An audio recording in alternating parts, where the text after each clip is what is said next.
In Chapter 3, Sri Krishna teaches Arjuna how to practice karma yoga, that is, how to transform ordinary activities into life-changing spiritual practices.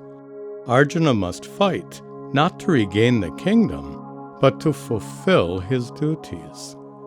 This emphasis on karma confuses Arjuna because in Chapter 2, Sri Krishna praised the virtues of spiritual wisdom, the wisdom that leads to enlightenment, the wisdom that's found not on a battlefield, but in dedicated study under the guidance of a guru.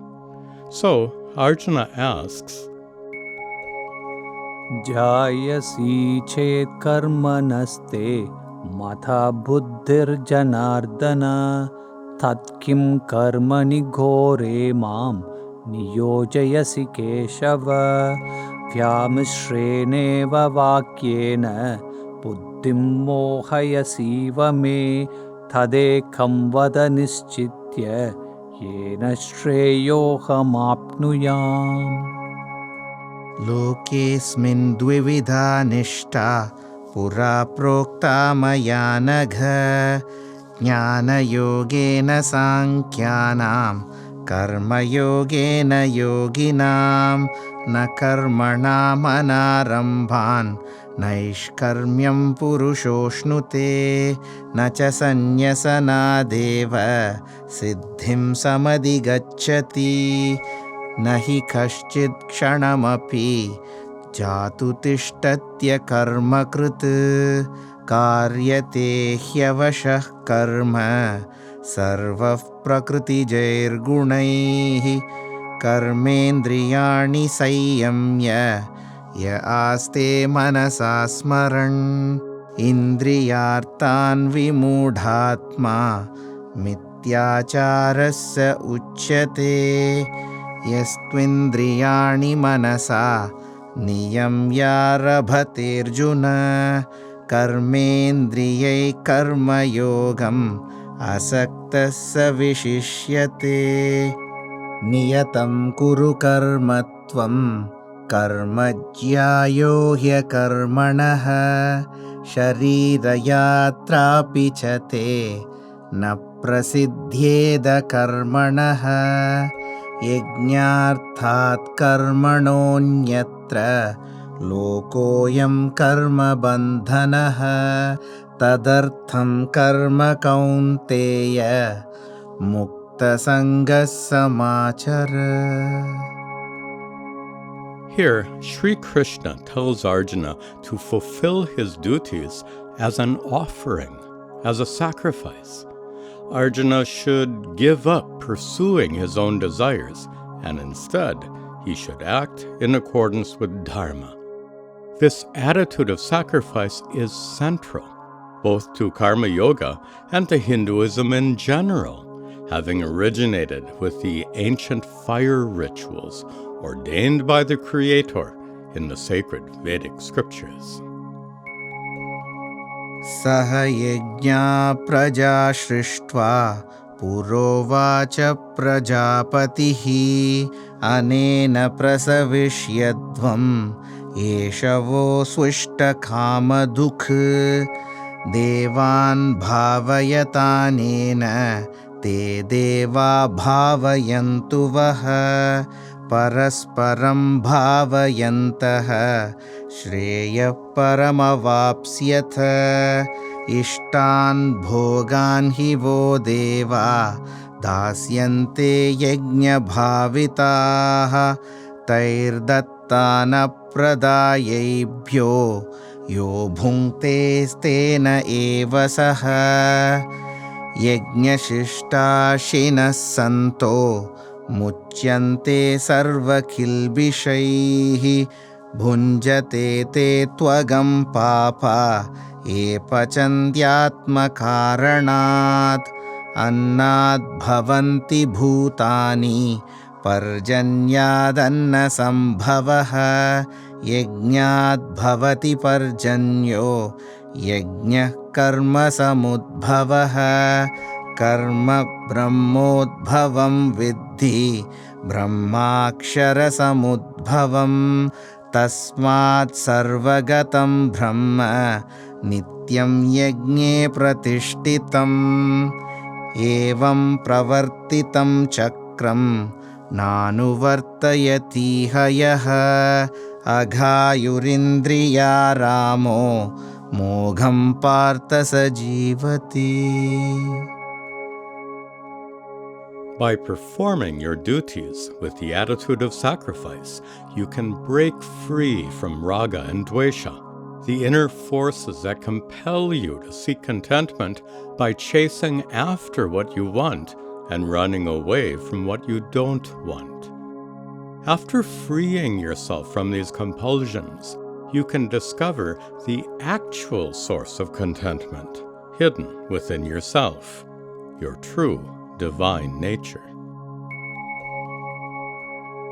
यस्त्वात्मरतिरेव स्यात् आत्मतृप्तश्च मानवः आत्मन्येव च सन्तुष्टः तस्य कार्यं न विद्यते नैव तस्य कृतेनार्थो न कृतेनेह कश्चन न चास्य सर्वभूतेषु कश्चिदर्थव्यपाश्रयः तस्मादसक्तः सततं कार्यं कर्म समाचर असक्तो ह्याचरन् कर्म परमाप्नोति पूरुषः कर्मणैव हि संसिद्धिम् आस्थिता जनकादयः लोकसङ्ग्रहमेवापि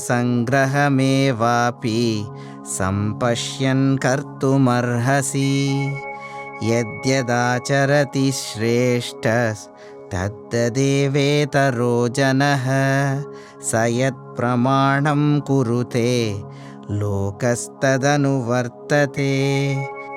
न मे पार्थास्ति कर्तव्यं त्रिषु लोकेषु किञ्चन नानवाप्तमवाप्तव्यं वर्तयेव च कर्मणि यदि ह्यहं न वर्तेयं जातु कर्मण्यतन्द्रतः मम वर्त्मानुवर्तन्ते मनुष्या पार्थ सर्वशः उत्सीदेयुरिमे लोका न कुर्यां कर्म चेदहं शङ्करस्य च कर्ता स्याम् उपहन्यामि माः प्रजाः सक्ता कर्मण्य विद्वांसो यथा कुर्वन्ति भारत कुर्याद् विद्वांस्तथा सक्तश्चिकीर्षुर्लोकसङ्ग्रहं न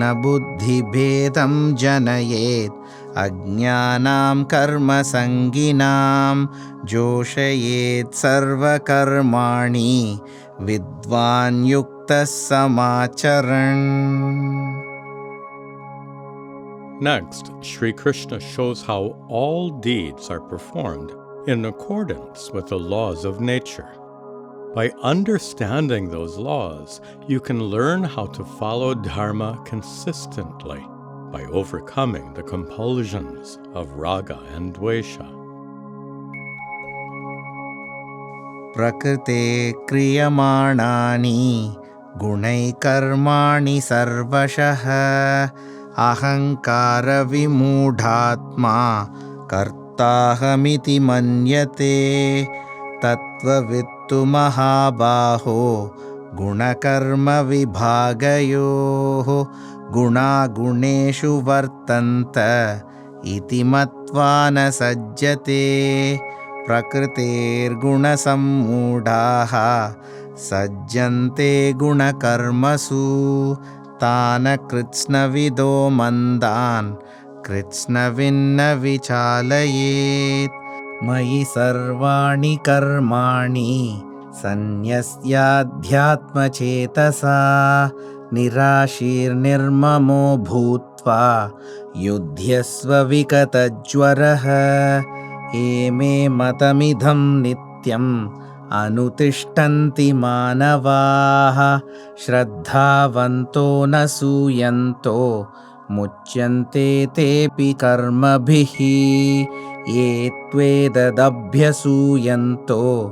नानुतिष्ठन्ति मे मतम् सर्वज्ञानविमूढांस्तान् विद्धि नष्टानचेतसः सदृशं चेष्टते स्वस्याः प्रकृतेर्ज्ञानवानपि प्रकृतिं यान्ति भूतानि निग्रह किं करिष्यति इन्द्रियस्येन्द्रियस्यार्थे रागद्वेषौ व्यवस्थितौ तयोर्नवशमागच्छेत् तौ ह्यस्य परिपन्तिनौ श्रेयान् स्वधर्मो विगुणः परधर्मात् स्वनुष्ठितात् स्वधर्मे निधनं श्रेयः परधर्मो भयावहः आतकेन प्रयुक्तोऽयं पापं चरति पूरुषः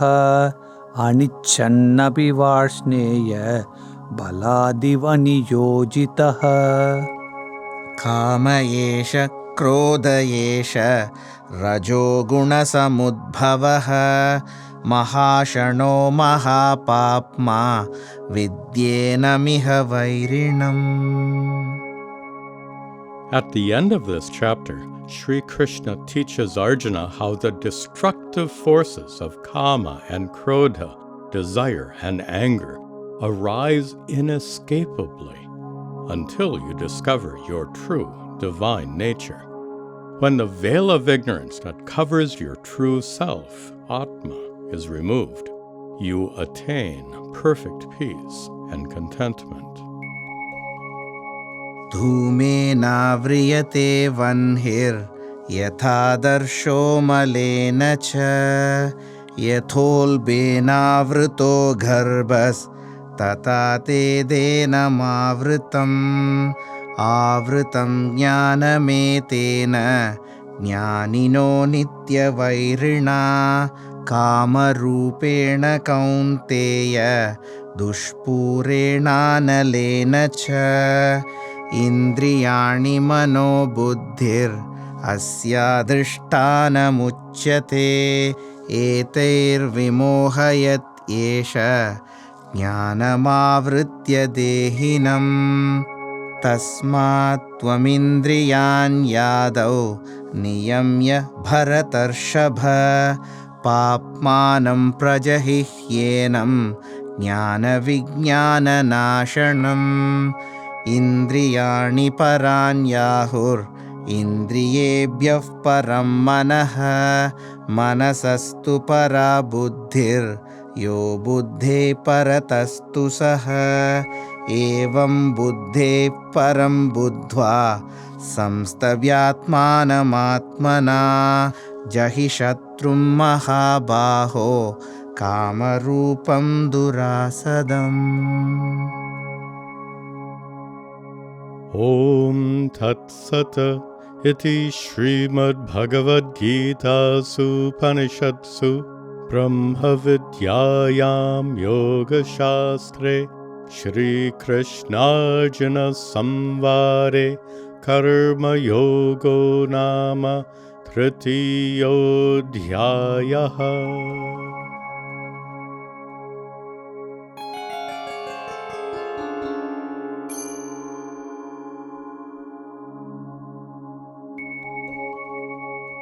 If you think wisdom does excel better than acting on desires, O Krishna, why then urge me now to take part in this awful war? Your words seem confusing to me. They appear contradictory. Tell me truly the path for me, by which I gain the highest good. In this world there are but two paths, declared by me so long ago. Wisdom for the contemplative, karma yoga for active ones, those who withdraw from worldly acts, yet continue to dwell upon all the pleasures they once enjoyed. Deluded they live in deceit, but those whose senses are controlled, who work remaining unattached, practicing karma yoga thus, such as they are to be extolled. Fulfill your duties as obliged. Deeds are better than idleness. Give up attachment, do your work as a ritual sacrifice. By sacrifice, the gods are pleased. When pleased, the gods will strengthen you. Serving each other in this way, you shall obtain the highest good. But those who offer not their gifts, yet enjoy what the gods do grant, they are but thieves incurring sin, acting for their own sakes alone. All your duties you must perform without attachment to the fruits. Work instead for the good of all. Great people gain perfection thus. Many are they who emulate the actions of the wisest ones. So you should labor unattached, working for the sake of the world. All works are done according to one's natural abilities. Yet when ego deludes the mind, one thinks, I did it, I am great. But the wise know all actions are based on God-given qualities. Actions depend upon nature. Thinking thus they are not attached. Even the wise ones will behave according to their temperaments. To nature, creatures all conform. Their traits can never be repressed. Likes and dislikes can both arise toward the objects that we perceive. Be not influenced by these two. They indeed are your enemies. O Krishna, what is it that drives some people to commit a sin, even against their own desires, compelled as if coerced by force? It is desire, it is rage, ravenous and malevolent, born of passionate tendencies. Know this to be your enemy. Even the wisdom of the wise is eclipsed by this enemy. A raging foe, intense desire, unquenchable like burning fire. Therefore, Arjuna, from the start, all your senses must you restrain. Destroy this demon of desire that robs you of your wisdom's power.